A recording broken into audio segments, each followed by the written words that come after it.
5년 가까이 걸렸습니다. 5,000선을 뚫는 이런 평가가 나오는 겁니다. 자, 우리 이런 있는데 어떻습니까? 이러는 거 어떤 부분에 이런 이제 궁금. 지금 주변에서 많이 나오는 부분의 역할이 큰 거 아닙니까? 반도체 슈퍼사이클을 입니다. 네. 지수 상승을 주도했던 종목을 3대 장이죠. 삼성전자, SK하이닉스, 현대차 등의 상승세가 두드러졌습니다. 지난해 4월만 해도 삼성전자 주가는 5만 원대였는데 지금은 15만 원 선에서 거래되고 있습니다. 주당 20만 원을 밑돌았던 SK하이닉스도 75만 원을 넘겼습니다. 로봇 산업들 그리고 피지컬 AI라는 새로운 화두들이 제시되면서 우리나라 기업들이 그 중심에 서 있을 수 있다라는 그런 기대감들이 빠르게 커지고 있는 것 같고요. 네, 또 상법 개정안과 같은 주주 친화적 정책이 한국 시장의 매력도를 올렸다 이런 분석도 있습니다. 지배구조 개선에 대한 기대 이런 게 투영이 된 것 같고요. 이런 문화가 잘 안착이 된다 그러면 코리아 디스카운트가 완화되는 데 크게 기여할 거라고 생각합니다. 네, 그린란드를 둘러싼 미국과 유럽의 갈등이 관세 철회로 진정세를 보이면서 미국 뉴욕 증시가 반등한 점도 우리 시장에 긍정적인 영향을 줬습니다. 투자자 입장에서는 5천, 이미 왔으니까 한번 더 높이 올라가 보자 이렇게 욕심낼 수 있는데 6천, 7천 이렇게 계속 올라갈 수 있는 겁니까? 네, 앞서 언급했듯 이제 반도체 관련주들이 상승세를 견인하고 있는데요. 네. 때문에 반도체 가격이 오를 거라라는 전망이 있기 때문에 급격히 떨어지지는 않을 거라 이러는 관측이 있습니다. 하지만 장담하기는 어렵습니다. 두 종목이 증시에서 차지하는 이 비중 때문인데요. 삼성전자와 SK하이닉스가 차지하는 비중이 37%라는 점은 불안함을 키우는 요인입니다. 네. 5,000포인트까지 올라왔던 원인은 반도체 가격이 급등한 데 따른 결과였어요. 5,000을 유지를 하고 그 이상을 가려면 추가적으로 무엇인가가 더 나와야 되겠죠. 자, 5천원까지 올라왔으니까 떨어지지 않는 게 중요한데 그러려면 시장에서도 어떤 역할이 좀 있어야 되는 거 아닙니까? 네, 바로 시장 질서 회복입니다. 대통령도 이른바 쪼개기 상장 등에 대한 문제의식을 나타냈습니다. 네. 지배구조 리스크. 갑자기 떼가지고 분리상장해가지고 자기 다 먹어보고 알맹이를 쏙 빼가더라. 경영 리스크. 시장 리스크. 이 맨날 주가 조작하고 있어요. 믿을 수가 없어요. 자사주 소각을 장려하는 등 주주 보호를 위한 강력한 대책이 추진되어야 한다는 주장도 나옵니다. 이를 통해 글로벌 주식시장 일부 리그로 꼽히는 MSCI 선진국 지수에 들어가야 한다는 겁니다.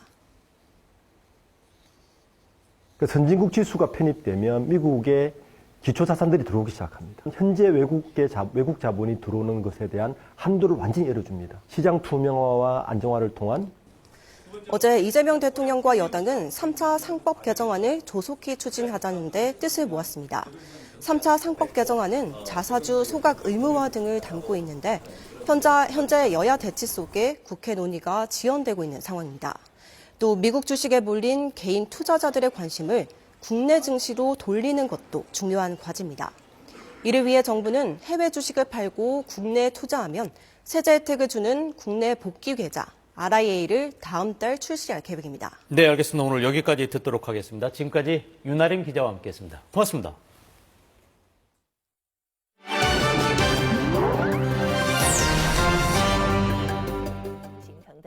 매서운 한파 속에 중국 각지에서는 상고대가 장관을 이루면서 관광객이 몰리고 있습니다.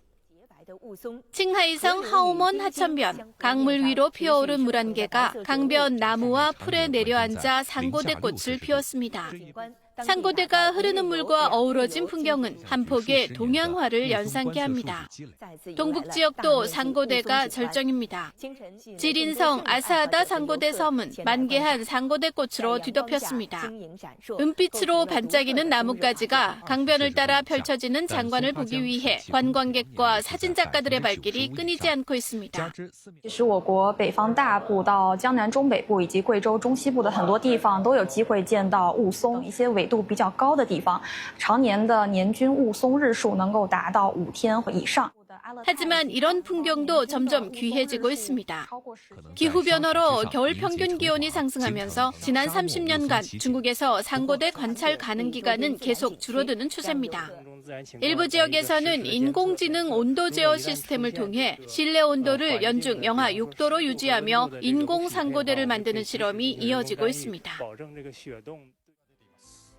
한겨울인데도 겨울잠을 자지 않고 인가에 출몰하는 곰이 늘면서 사람들을 긴장시키고 있습니다. 미야기현의 한 주택가. 한밤중 주택 창고 안에 곰이 나타나 여기저기 돌아다니다 양동이를 쓰러뜨린 뒤 뭔가를 꺼내려 했습니다. 다행히 별 피해는 없었는데요. 최근 미야기현에서는 곰 제보가 잇따르고 있습니다. 지난 6일에는 곰이 쓰레기 집화장을 뒤진 흔적이 발견됐고 9일에는 주차장 근처에서 곰 발자국이 발견되기도 했습니다. 미야기현에서는 이달 중순까지 곰 출몰이 28건 확인됐고 여전히 하루 여러 건의 곰 관련 제보가 들어오고 있습니다. 전문가들은 개체수가 늘면서 인가 근처에서 겨울잠을 자는 곰이 늘었기 때문으로 보고 있습니다. 何かしらの音なり振動、そういったものが気になって出てくるというのは、山奥の中で冬眠している個体よりも頻度としては高いのかもしれません。 또 부모 곰이 잡혀가 겨울잠을 자는 방법을 모르는 새끼 곰이 등장했을 가능성도 있다는 관측도 있습니다. 젊은 층의 유출과 상점과 술집의 이딴 폐업으로 밤이 사라진 독일 농촌에서 사람들을 다시 이어주는 해법으로 마을 디스코 파티가 주목받고 있습니다. 시끌시끌한 음악이 흘러나옵니다. 독일에서 가장 오래된 디스코텍 중 하나인데요.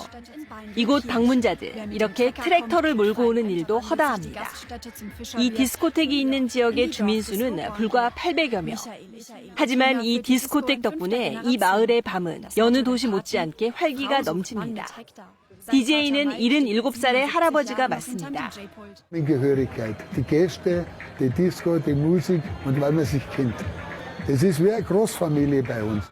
지난 10년 사이 독일의 나이트클럽과 디스코텍 수는 절반으로 줄었습니다. 인구가 적은 농촌 지역에서 특히 줄었는데 사람이 떠나면서 상점과 술집이 문을 닫고 갈 곳이 사라지자 젊은이들은 더 빠져나간 결과입니다. Nichts mehr und es ist halt einfach Kult, die Disco. Die gibt's jetzt seit was weiß ich wie viel Jahr. Das haben meine Großeltern schon gegangen, meine Eltern gegangen. 마을 디스코 파티는 다시 사람을 이어주는 작은 연결고리가 되고 있습니다. 인도네시아 자카르타 근교의 운퉁 자와섬. 지역 주민들이 해안가에 모여 맹그로브 심기에 나섰습니다. 어른이나 아이 할 것 없이 물속에 발을 담그고 가녀린 맹그로브 묘목을 지지대에 고정하며 정성껏 심고 있습니다. 이상기후로 인한 재해로부터 섬을 보호하기 위해 자카르타 주 정부가 마련한 행사입니다. Berharap kepada komunitas-komunitas masyarakat untuk terlibat dan bisa menjaga, merawat mangrove itu sampai besar. Memang benar-benar jadi benteng pelindung untuk 맹그로브는 열대와 아열대 지역 해안가나 강 하구에서 자라는데 탄소 흡수량이 보통 나무들에 비해 5배 이상 높습니다. 또 복잡하고 단단한 뿌리 구조는 파도와 쓰나미의 충격을 완화하고 해안 침식을 막는 천연 방파제 역할을 합니다. 이 같은 생태적 가치와 함께 맹그로브 숲이 조성될 경우 관광 자원으로 활용돼 지역 경제에도 긍정적 효과를 가져올 것으로 기대됩니다. 지역 당국은 앞으로 섬 전역에 맹그로브 5만 그루를 추가로 심을 방침입니다. KBS 월드뉴스입니다.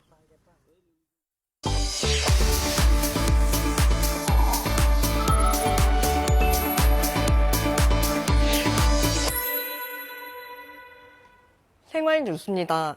새해가 되어도 물가가 내리지 않아 설 물가 관리에 비상이 걸렸습니다. 특히 수입 원재료를 많이 쓰는 가공식품 물가가 많이 올라 소비자들의 부담이 큰 상황인데요. 이수연 기자가 현장을 돌아봤습니다. 간편하게 타먹는 커피 믹스. 180개짜리 한 상자에 3만 원이 넘습니다. 1년여 전에 비해 16% 넘게 올랐습니다. 전량 수입하는 커피 원두 가격이 급등한 데다 환율까지 오른 탓입니다. 부담스러워진 가격에 커피 하나를 사려 해도 한참 고민해야 합니다. 우리가 커피를 참 좋아해요. 또 점심 먹고 나서 또 한 잔. 아유, 너무 올라요. 식탁에서 빼놓을 수 없는 고추장 가격도 1년 만에 10% 넘게 올랐고 고추장 진짜 최소한으로 사던가 아니면은 통이 안 담긴 거 이렇게 팩으로 된 거 이런 건 그나마 좀 싸더라고요. 실속형으로 명절 인기였던 햄 선물 세트도 이제는 가격 부담이 만만치 않습니다. 고민이 많습니다. 어떻게 준비를 해야 될지 확인해야 되겠고, 근데 할 만한 부분들이 가격이 너무 많이 올라 버려가지고 그래서 지금 현찰로 드려야 되는지. 정부도 비상입니다. 설 대목을 앞두고 식품업계 관계자들을 불러 모았습니다. 시장 기능을 해치지 않으면서 물가 안정을 도모할 수 있는, 소비자들이 체감할 수 있는 가격 안정 효과를 어떻게 만들어 갈 것인지. 대형 마트들과 식품업계는 설 명절을 앞두고 할인과 판촉 행사 등을 열 예정입니다. KBS 뉴스 이수연입니다. 앞으로 대한항공과 아시아나항공을 비롯한 한진그룹 소속 5개 항공사의 기내에서 보조 배터리를 사용할 수 없게 됩니다. 대한항공은 오는 26일부터 대한항공과 아시아나항공, 진에어, 에어부산, 에어서울의 국내선 및 국제선 항공편 기내에서 보조 배터리 사용이 금지된다고 밝혔습니다. 다만 보조 배터리 용량과 개수 제한 규정을 준수하면 보조 배터리를 들고 타는 것 자체는 가능합니다. 최근 기내에서 보조 배터리 화재 사고가 늘면서 항공업계는 보조 배터리 반입 규정을 강화하고 있습니다. 연말정산 시기를 맞아 국세청이 기본 공제 대상이 되는 부양가족이나 각종 공제 요건을 다시 한번 확인해달라고 당부했습니다. 먼저 부양가족에 대한 인적 공제는 같은 부양가족에 대해 다른 가족이 중복해서 공제받지 않도록 해야 합니다. 월세액 공제의 경우 무주택 세대 근로자이고 전입신고를 한 뒤 실거주해야만 세액공제를 받을 수 있습니다. 의료비는 실손 의료보험금을 받는 등 돌려받은 금액이 있는 경우 세액공제 대상에서 제외해야 합니다. 지금까지 생활뉴스였습니다.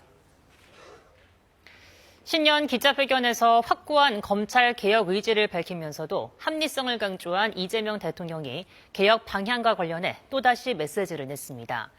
이 대통령은 명분과 대의에 매달려 고통과 혼란만 가중시킨다면 개혁이라고 할 수 없다고 지적했습니다. 보도에 이희연 기자입니다. 신년 기자회견을 통해 국가성장전략 대전환과 함께 사회적 개혁에도 박차를 가하겠다는 의지를 밝힌 이재명 대통령.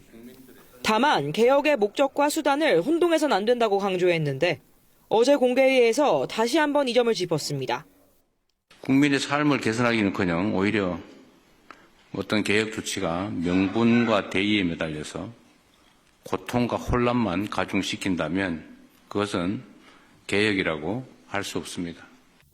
여러 개혁 과제 가운데 특히 검찰개혁 후속 입법을 둘러싼 논란을 염두에 둔 발언이란 해석이 나왔습니다. 어느 방안이 국민의 인권보호와 실질적 권리 보장에 도움이 되는지를 실용적인 관점에서 신중하게 판단하고 꼼꼼하게 챙겨봐야 됩니다. 앞서 이 대통령은 검찰개혁은 검찰에게서 권력을 빼앗는 게 아니라 국민의 권리 구제와 인권 보호가 최종 목표라고 강조한 바 있습니다. 한편 이 대통령은 스캠 등 초국가 범죄와 관련해 대한민국 국민을 가해하면 패가망신한다는 점을 확실하게 보여달라고 당부했습니다. 아주 악질적인 그리고 위협적인 끝까지 추적해서 그 뿌리를 완전히 뽑아야 되겠습니다. 이 대통령 지시로 구성된 초국가 범죄 대응 범정부 TF는 캄보디아에서 우리 국민들을 대상으로 수백억 원을 편취한 혐의를 받는 한국 국적 피의자 73명을 국내로 강제 송환합니다. 이들은 오늘 오전 인천공항을 통해 입국할 예정으로 모두 체포영장이 발부된 상태입니다. KBS 뉴스 이희연입니다. 이재명 대통령이 오는 5월 만료를 앞둔 다주택자 양도세 중과 면제 제도에 대해 연장을 고려하지 않고 있다는 생각을 SNS로 밝혔습니다. 해당 제도는 지난 정부에서 한시 도입된 제도로 다주택자가 주택을 매도할 때 부과되던 양도세 중과분을 면제해주는 내용입니다. 또 장기보유 특별공제 제도와 관련해서는 1주택이라도 주거가 아닌 투기용이라면 장기 보유를 이유로 세금을 감면해주는 것은 투기를 권장하는 꼴이라고 지적했습니다. 네, 이번 겨울 들어서 가장 추운 날씨가 이어지고 있는 가운데 군 특수부대가 혹한기 훈련을 진행하고 있습니다. 해군 잠수특수부대는 겨울바다에 뛰어들어 물살을 갈랐고 육군 특전사는 설산을 누볐습니다. 현장에 조혜진 기자가 다녀왔습니다. 칼바람이 부는 바닷가. 반팔과 반바지 차림으로 장병들이 몸을 풉니다. 해군 최정예 심해잠수 특수부대, 바다의 119로 불리는 해난구조전대 SSU입니다. 잠수복으로 갈아입은 대원들. 지금 대원들이 뛰어든 바다의 수온은 5도, 일반 사람들은 10분도 버티기 어렵습니다. 한 해 가장 춥다는 대한에 맞춰 사흘간 진행된 훈련에는 심해잠수사 70명이 참가했습니다. 대한의 주위에서도 바다에 뛰어들어 주어진 임무를 잘 수행할 준비가 되어 있습니다. 모터가 고장난 상황을 가정해 노를 저어 이동하고 오리발만 낀 전투 수영까지 가장 강한 일명 철인중대를 뽑기 위한 훈련입니다. 해난 사고 현장의 인명구조와 수색을 위해 가장 먼저 출동하는 SSU. 정신력과 체력으로 추위를 이겨냅니다. 위장복 차림으로 설산을 누비고 40kg 군장에 소총으로 무장한 채 전술스키로 산비탈을 내려옵니다. 모든 대원이 전우회로 원팀이 되어 실제 동계 전장에서 맞닥뜨릴 수 있는 기상과 환경을 극복하고 육군 특전사도 체감온도 영하 30도의 한파 속에서 11박 12일의 설안지 훈련을 이어가고 있습니다. KBS 뉴스 조혜진입니다. 이어서 오늘의 주식시황 KB증권 연결해 알아보겠습니다. KB증권입니다. 코스피 시장 5,020일 돌파하며 다시 신고가 기록한 뒤 오름폭 줄이는 등 변동성 높습니다. 코스닥은 이틀째 상승 중입니다. 미국 3대 지수 이틀 연속 상승했습니다. 3분기 실질 GDP와 11월 PCE 물가지수 등 경제지표 호조에 미국 경제가 견조하다는 인식이 시장 전반에 확산됐습니다. 테슬라와 메타는 4에서 5%대 상승한 반면 인텔은 장 마감 후 발표한 4분기 실적이 예상을 상회했지만 1분기 전망이 시장 기대를 하회하며 시간 외에서 급락했습니다. 유가는 미국, 우크라이나, 러시아 3자 회담 개최 소식에 2%대 약세를 보였습니다. 이 시각 현재 코스피는 47.53포인트 상승한 5,000.06에 코스닥은 20.55포인트 오른 990.9에 거래되고 있습니다. 업종별 흐름 살펴보면 주요 업종 상승세입니다. 코스피 시장 기관은 매수를, 개인과 외국인 동반 매도 중입니다. 삼성전자 사흘째 상승 속에 증권과 건설주, 카카오페이와 네이버, LG CNS와 한미약품 강세입니다. 반면 자동차와 2차 전지 관련주들, 롯데 에너지 머티리얼즈와 한국전력, 삼성 SDI와 한화 에어로스페이스 약세입니다. 코스닥 시장에서는 알테오젠 닷새만의 반등을 필두로 제약바이오주 흐름 좋고 단알 상한가 기록 중입니다. 미국 증시에서 다우지수는 49,384.01에 나스닥은 23,436.02에 마감됐습니다. 현재 아시아 시장 중국 증시와 일본 증시 모두 상승하고 있습니다. 이 시각 현재 달러화에 대한 원화 환율은 1,467원 70전에 거래되고 있습니다. 지금까지 KB증권이었습니다. 매서운 추위 속의 서해상에는 계속 눈구름이 발달하고 있습니다. 늦은 오후부터는 기압골의 영향으로 중부지방과 호남을 중심으로 눈이 내리겠습니다. 특히 퇴근길 무렵 서울 등 수도권에 눈이 내릴 것으로 보여서 조심히 이동하셔야겠습니다. 호남 서해안에 2에서 7cm, 그 밖에 호남과 제주 산지에 1에서 5cm의 많은 눈이 쌓이겠습니다. 충청과 강원 남부 내륙에 1에서 3cm, 서울 등 수도권에는 1cm 미만이 예상됩니다. 눈은 내일 오전이면 대부분 그치겠습니다. 어제 이번 한파의 고비는 지났지만 주말까지 강추위가 이어지겠습니다. 한낮에도 영하권 추위가 이어지겠습니다. 동쪽 지역은 대기가 점점 더 메말라가고 있습니다. 경남 양산과 부산, 울산은 건조특보가 건조경보로 강화됐습니다. 불조심하셔야겠습니다. 낮 기온은 서울이 영하 1도, 대전 2도, 광주와 부산 5도로 어제보다 2도에서 7도 정도 높겠습니다. 바다의 물결은 동해상에서 최고 4m로 높게 일겠습니다. 동해안에는 높은 널이 밀려오는 곳이 있겠습니다. 해안가 안전사고에 주의하셔야겠습니다. 지금까지 날씨 전해드렸습니다.